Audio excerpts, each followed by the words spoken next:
आपने देश को इतना पागल बना रखा है ना, इतना मूर्ख बना रखा है, आपने ऐसा समझ रखा है कि इस देश में इंसान नहीं गधे रह रहे हो। आप कहते हैं मोदी जी की दाढ़ी से पाकिस्तान डर रहा है, कभी कहते हैं मोदी जी की लाल आंख से चाइना डर रहा है। अरे मोदी जी की अगर दाढ़ी से पाकिस्तान डर रहा है तो सरहद पे जवान काहे के लिए खड़े हैं? बीजेपी नेताओं के होंगे दो बाप, हमारे एक ही बाप है, हमारे नहीं है दो बाप। आपके होंगे मोदी जी बाप और इस देश के, हमारे बाप नहीं है। आपको शौक है नए नए बाप बनाने का, आप बनाइए, हमें शौक नहीं है कोई भी। अच्छा, हम बीजेपी विरोधी हैं। ये किसान लग रहा है आपको? किसान नहीं हूँ। ये किसान है आप? गाजीपुर पे तो विरोधी है ना मोदी। अच्छा, यहाँ विरोधी है यहाँ पर। आज एक पूरे देश में तो गाजीपुर नहीं बना हुआ, पूरे देश में विरोधी घूम रहे हैं और जूता लेके स्वागत करने की तैयारी में है। आदमी अपनी माँ से मिलने जाता है तो कैमरामैन साथ लेके जाता है कि यहाँ से हाथ पकड़ूं माता जी का या यहाँ से पकड़ूं, इधर लाइट तो नहीं पड़ रही, इधर से फोटो अच्छी आ रही है या इधर से फोटो अच्छी। नमस्कार, मैं शालिनी झा और आप देख रहे हैं पीआरबी। इस समय हम मौजूद हैं गाजीपुर बॉर्डर पर और चर्चा करने के लिए हमारे साथ काफ़ी लंबे वक्त बाद एक बार फिर से आ गए हैं मोहित शर्मा, जो तमाम मुद्दों पर अपनी बेबाकी से राय रखते हैं और मोदी सरकार के खिलाफ आवाज़ उठाना कभी भी नहीं बोलते। आने वाले वक्त में विधानसभा चुनाव है, किसान आंदोलन भी एक बड़ा मुद्दा बना हुआ है, साथ ही कई पार्टियाँ जो है अब चुनाव को लेकर सक्रिय नज़र आ रही हैं। क्या लग रहा है मोहित, आज एक सर्वे आया है जिसमें कहा गया है कि किसान आंदोलन को जो रद्द करने का फैसला प्रधानमंत्री नरेंद्र मोदी ने लिया है, उसका कहीं ना कहीं उन्हें फ़ायदा 5 राज्यों में दिखता हुआ नजर आ रहा है। देखिए, जो भी सर्वे आते हैं, मैं सर्वे पे यकीन करना बंद कर दिया है। बिहार चुनाव से, बंगाल चुनाव से मैं सर्वे पे यकीन करता ही नहीं हूँ। पूछिए जब क्योंकि सर्वे ने कहा है कि मोदी जी सत्ता में वापसी कर रहे हैं, मतलब कह दीजिए कि मोदी जी सत्ता से बाहर हो रहे हैं। और जब उन्होंने कहा कि मोदी जी जो हैं वो सत्ता में नहीं आएंगे, तो इसका मतलब समझ लीजिए कि मोदी जी सत्ता में आ रहे हैं। तो भैया सर्वे पे यकीन करना बिल्कुल सीधे तौर पे झूठ है। अच्छा, तो आपको सर्वे पे भरोसा नहीं है, लेकिन लोगों का भी मानना है कि योगी सरकार जो है काफ़ी अच्छा काम कर रहे हैं, लोकप्रिय नेता बताए जा रहे हैं लोगों की ओर से, इस पर भी भरोसा नहीं करेंगे आप? लोगों की जान लेना अच्छा काम है, बताइए। लोगों की जान लेना अच्छा काम है, बताइए ना आप मुझे। लोगों की जान लेना क्या अच्छा काम है? आप बताइए, अच्छा काम है हाँ या ना? अगर ये अच्छा काम नहीं है, है ही नहीं अच्छा काम, लेकिन फिर भी लोकप्रिय तो बताए जा रहे हैं लोगों भाई। अगर एक लोकप्रिय तो एक क्रिमिनल भी होता है, और योगी जी भी तो क्रिमिनल ही हैं, क्रिमिनल ही हैं योगी जी। अमित शाह जी तड़ीपार हैं, तो क्रिमिनल आदमी आज के टाइम में सबसे ज़्यादा फेमस है, चाहे वो उत्तर प्रदेश का मुख्यमंत्री हो चाहे देश का गृह मंत्री हो, दोनों ही अपराधी हैं और दोनों ही फेमस है। तो लोकप्रियता तो एक क्रिमिनल को भी मिलती है और मिल रही है इस देश में। और मोदी जी ने तो मन की बात में क्या लिखा है कि उन्हें कुर्सी नहीं चाहिए। आज देखा ना आपने क्या बोला मन की बात में कि उन्हें चाहिए, हाँ सत्ता नहीं चाहिए, लोगों का काम। आपने आपके जबान पे सच आ ही गया, उन्हें वाक्य में सत्ता ही चाहिए। और सेवा करने का इन्हें इतना ही शौक है। जो आदमी अपनी माँ की सेवा नहीं कर पा रहा, जो आदमी अपनी माँ से मिलने जाता है तो कैमरामैन साथ लेके जाता है कि यहाँ से हाथ पकड़ूं माता जी का या यहाँ से पकड़ूं, इधर लाइट तो नहीं पड़ रही, इधर से फोटो अच्छी आ रही है या इधर से फोटो अच्छी आ रही है। सिर्फ मोदी ही करते हैं क्या? भाजपा के नेता ही ये करते हैं? मेरे ख्याल से प्रधानमंत्री कार्यालय में एक कमरे में इतनी जगह तो होगी कि प्रधानमंत्री अपनी माता जी को रख सकें। अगर आप रामायण और गीता की भी बात करते हैं, राम और कृष्ण की भी बात करते हैं, तो राम और कृष्ण की रामायण और गीता में भी ये बताया गया है कि भगवान से पहले माता और पिता होते हैं। ये आदमी ऐसे हैं कि जो मात्र चंद वोटों के खातिर अपनी बूढ़ी माँ को नोटबंदी की लाइन में लगा देते हैं। आप उनकी माताजी से ही पूछिए कि उनकी माताजी ने 4000 निकाले थे या 4000 करोड़, कि उनकी माताजी कभी लाइन में ही नहीं लगी।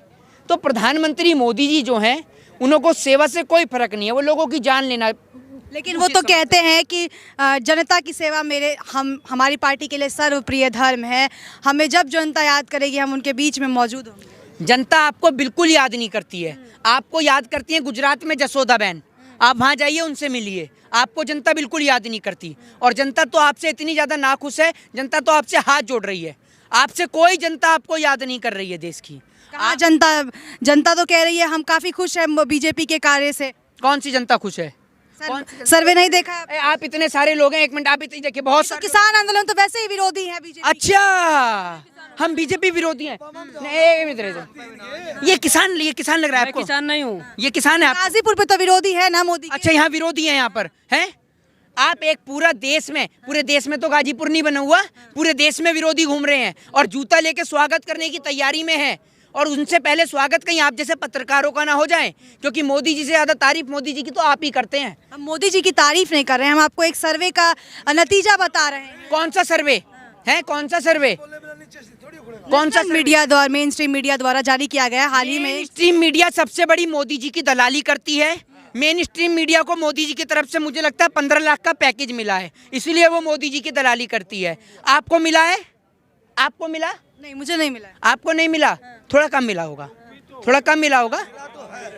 मिला तो है, मिला तो है। आपके चेहरे की स्माइल। लेकिन मैं मोदी की तारीफ कहाँ कर रही हूँ। अच्छा, तो आप क्या कर रही हैं अब तक? नहीं, अब तक मैं तो आपको एक फैक्ट बता रही हूँ कि ऐसा वाकई हो रहा है। क्या हो रहा है देश में? क्या हो रहा है? क्या हो रहा है बताइए। सर्वे की बात तो बताई मैंने। कौन से सर्वे की बात बता रही हैं? सर्वे मेरा पर्सनल ओपिनियन। अब सर्वे तो बिहार के रिजल्ट में ये भी बता रहा था कि भैया महागठबंधन की सरकार आ रही है, लेकिन वहाँ महागठबंधन नहीं आती। सर्वे तो बंगाल में ये भी बता रहा था कि भैया मोदी जी आने वाले हैं 200 प्लस की सीट लेकर। आया वहाँ पे 100 प्लस नहीं लेके आ पाए। लेकिन वहाँ तो उनकी सरकार नहीं थी। गोवा और उत्तर प्रदेश, उत्तराखंड में तो उन्हीं की सरकार है ना, बीजेपी की सरकार है। तो यहाँ पर दोबारा आ रहे हैं वो, हैं? ऐसा कहना है लोगों का, और नेताओं का भी कहना है कि जीत जाएंगे। कोई नेता नहीं, कुछ नहीं कह रहा। सिर्फ इस देश के दलाल पत्रकार कह रहे हैं जिनके खाते में 15-15 लाख आए हैं, जिन्हों को दलाली की चंदा राशि मिली है। समझ रहे ना? बाकी किसी ने भी नहीं कहना, बाकी किसी को एक वोट नहीं देना इन्हें। आप ये बात सीधे तौर पे समझ लीजिए, कोई नहीं दे रहा इनको वोट। आपने देखा कि किस तरीके से आज उत्तर प्रदेश के अंदर पेपर लीक हो जाता है? देखा आपने? बच्चे बेचारे स्टेशन के बाहर लेटे हुए थे एग्जाम देने के लिए आज का, और सुबह खबर आती है कि पेपर लीक हो गया। जो सरकार एक पेपर नहीं संभाल सकती, वो देश को क्या खाक संभालेगी? बताइए। एक पेपर नहीं संभल रहा सरकार से, तो आपको लगता है कि वो देश को संभालेगी? हैं? आपने देश को इतना पागल बना रखा है ना, इतना मूर्ख बना रखा है। आपने ऐसा समझ रखा है कि इस देश में इंसान नहीं गधे रह रहे हो। आप कहते हैं मोदी जी की दाढ़ी से पाकिस्तान डर रहा है, कभी कहते हैं मोदी जी की लाल आंख से चाइना डर रहा है। अरे मोदी जी की अगर दाढ़ी से पाकिस्तान डर रहा है तो सरहद पे जवान काहे के लिए खड़े हैं? बताइए। और सेवा करने का इतना ही शौक है नरेंद्र मोदी जी को, तो सरहद पे जाकर हिफाजत करें सरहद की। जो चाइना ने हमारी जमीन को कब्जा करा वो वापस दिलाएं, नेपाल ने जो जमीन कब्जा कर रहा है उसको वापस दिलाएं। लंबी लंबी बातें करने से और लंबी लंबी फेंकने से काम नहीं चलता है मोदी जी, यहाँ कुछ करके भी दिखाना पड़ता है। आपकी तरह नहीं बस झूठ बोलने का आपका काम है और झूठ बोलते रहो। आपकी मन की बात सुनने के लिए आपको प्रधानमंत्री नहीं बनाया इस देश का। 24 घंटे आप मन की बात सुनिए। आपने एक बात मुझे बताइए, आप 24 घंटे अपने मन की बात देश की जनता को सुनाते हैं। मोदी जी अगर अपने वादे के एक भी वादा मोदी जी का सच्चा होता तो आज आप यहाँ गाजीपुर बॉर्डर पे खड़े होकर इंटरव्यू नहीं ले रही होती, आप बुर्ज खलीफा पे खड़े होकर इंटरव्यू ले रही होती। ठीक है ना? तो मोदी जी का एक भी वादा सच्चा नहीं है। मोदी जी ने 100 स्मार्ट सिटी का वादा किया, वो 100 स्मार्ट सिटियों का कोई अता पता नहीं है। लेकिन उत्तर प्रदेश को स्मार्ट सिटी बना दिया, ऐसा तो उनका कहना है। अभी आप कहेंगे कि वो जेवर एयरपोर्ट भी बनाया है, भारत देश वैसे ही हाँ, आ रहा हूँ आपके। आप जैसे ना पत्रकारों के कुछ फेस देख के इधर करिए और थोड़ा सा इधर करिए, ठीक है? आप जैसे पत्रकारों का मैं चेहरा देख के बता सकता हूँ कि आपके चेहरे पे मोदी जी की कौन सी तारीफ का पुल आ रहा है। अब भारत के पास में कौन सी एयरलाइन है बताइए जरा, बताइए। अरे बताइए ना। लेकिन वो तो कह रहे हैं ना कि स्मार्ट सिटी बनाएंगे, एयरपोर्ट का उद्घाटन तो किया है ना, शिलान्यास तो किया है, तो एयरलाइंस भी आ जाएंगे। ये अभी इनके जो गले में ना वो सत्ता की दलाली का फेविकोल अटक गया है, अब इनकी आवाज ही नहीं निकलेगी। ये बताइए मोदी जी ने कौन सा, अभी आपने एयरपोर्ट की तो बात करी, भारत के पास एयरलाइंस कौन सी है? तो एयरपोर्ट है तो एयरलाइंस भी आ जाएंगी। जब फ्लाइट नहीं है एयरलाइंस बना दो, एयरपोर्ट बना दो। है मतलब उड़ाने के लिए आप पे जहाज है नहीं, खाली बना दो आपने एयरलाइंस। आपने सब कुछ तो बेच दिया। आप कह रहे हवाई चप्पल वाले को हवाई यात्रा कराएंगे, पहले जनता के पाँव में हवाई चप्पल तो दिला दो, उसके बाद हवाई यात्रा करवाना। और खाली एयरपोर्ट आपने बना दिया। आपके पास में फ्लाइट है नहीं तो उड़ाओगे क्या? सब तो आपने बेच दिया। आपके पास में पूरा पैसा आ रहा है। आप जैसे लोगों ने देश को गुलाम बनवाया। ध्यान रखिए, जनता ने मोदी को वोट नहीं दिया, आपने दिलवाया, और आपके इस माइक ने। आप मोदी जी की इतनी तारीफ कर रहे थे, बेहिसाब तारीफ, और अभी भी आपके पास समय है, समय रहते सुधर जाइए, नहीं जनता सुधार देगी, समझ जाइए। कृषि कानून वापसी का जो फैसला प्रधानमंत्री नरेंद्र मोदी ने लिया है, कहा जा रहा है कि वो एक मास्टर स्ट्रोक है उत्तर विधानसभा चुनाव को लेकर।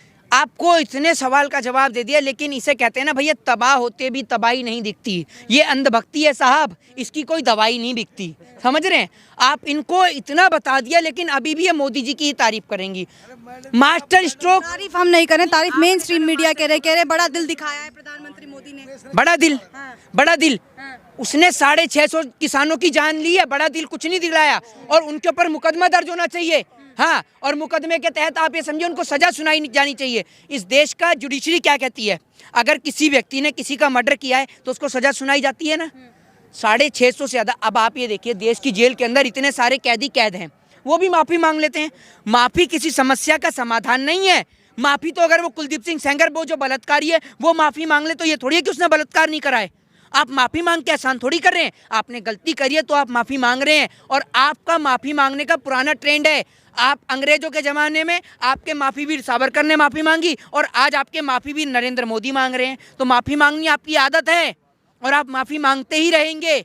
लेकिन हमें सर कटाना मंजूर है, लेकिन सर को झुकाना मंजूर नहीं है, ये बात बता देते हैं। कंगना रनौत जो है वो कह रही हैं कि मोदी ने जो फैसला लिया है वो कहीं ना कहीं दबाव में लिया है, ये फैसला नहीं लेना चाहिए। कंगना रनावत गवर्नर हैं, बैरिस्टर हैं कंगना रनावत, हैं?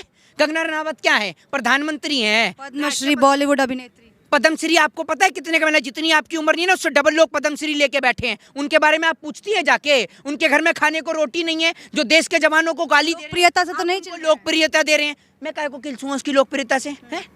मैं काहे के लिए किलसूँ? और लोकप्रियता नहीं कहते इनको, जो देश के जवानों को अपमान करे ना, उनको लोकप्रियता नहीं मिलती, उनको सिर्फ बदले में जूते और चप्पल मिलते हैं। और कंगना रनावत का जब छज्जा टूटता है ना, उनको इतनी आपत्ति नहीं होती जितनी आपको होती है। ये बात आप सीधे तौर पे समझ लीजिए। और कंगना रनावत ने देश के जो जवानों का अपमान किया है ना, ये बात ध्यान रखिएगा, ये देश कभी नहीं भूलेगा।